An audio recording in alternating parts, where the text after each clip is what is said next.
The Bet, Part 1. We're down by 7 at halftime. Trouble owns our face, but Coach isn't worried, says we haven't found our rhythm yet.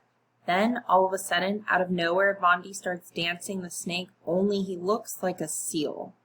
Then Coach blasts his favorite dance music, and before you know it, we're all doing the cha-cha slide. To the left. Take it back now, y'all. One hop this time. Right foot, let's stomp. JB high-fives me with a familiar look. You want to bet, don't you, I ask. Yep, he says, then touches my hair. Ode to my hair. If my hair were a tree, I'd climb it. I'd kneel down beneath and enshrine it. I'd treat it like gold and then mine it. Each day before school, I'd unwind it. I unwind it. And right before games, I entwine it. These locks on my head, I designed it, and one last thing, if you don't mind, that bet you just made, I decline it.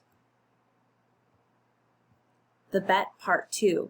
If I lose the bet, you want to what? If the score gets tied, he says, and if it comes down to the last shot, he says, and if I get the ball, he says, and if I don't miss, he says, I get to cut off your hair. Sure, I say, as serious as a heart attack. You can cut my locks off, but if I win the bet, you have to walk around with no pants on and no underwear tomorrow in school during lunch. Bondi and the rest of the fellas laugh like hyenas. Not to be outdone, JB revises the bet. Okay, he says. How about if you lose, I cut one lock?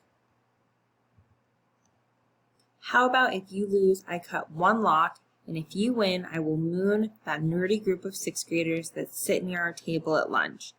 Even though I used to be one of those nerdy sixth graders, even though I love my hair the way Dad loves Krispy Kreme, even though I don't want us to lose the game, odds are this is one of JB's legendary bets I'll win because that's a lot of ifs.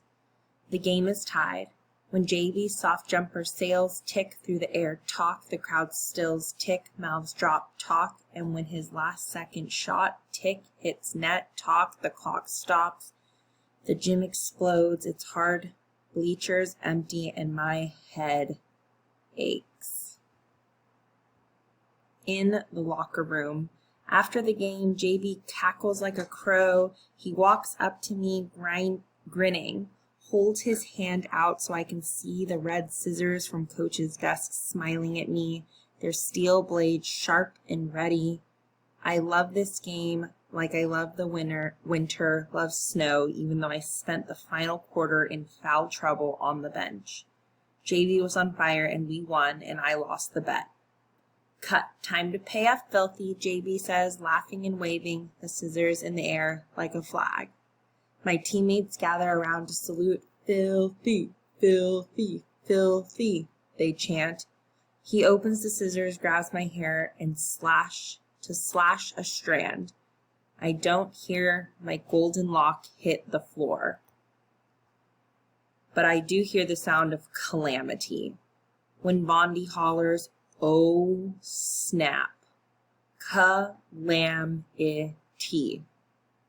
An unexpected, undesirable event, often physically injurious.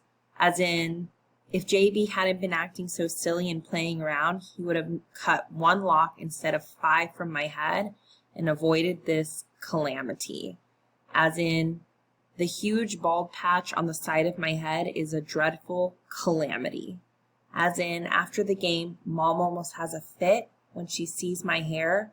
What a calamity, she says, shaking her head and telling Dad to take me to the barber shop on Saturday to have the rest cut off.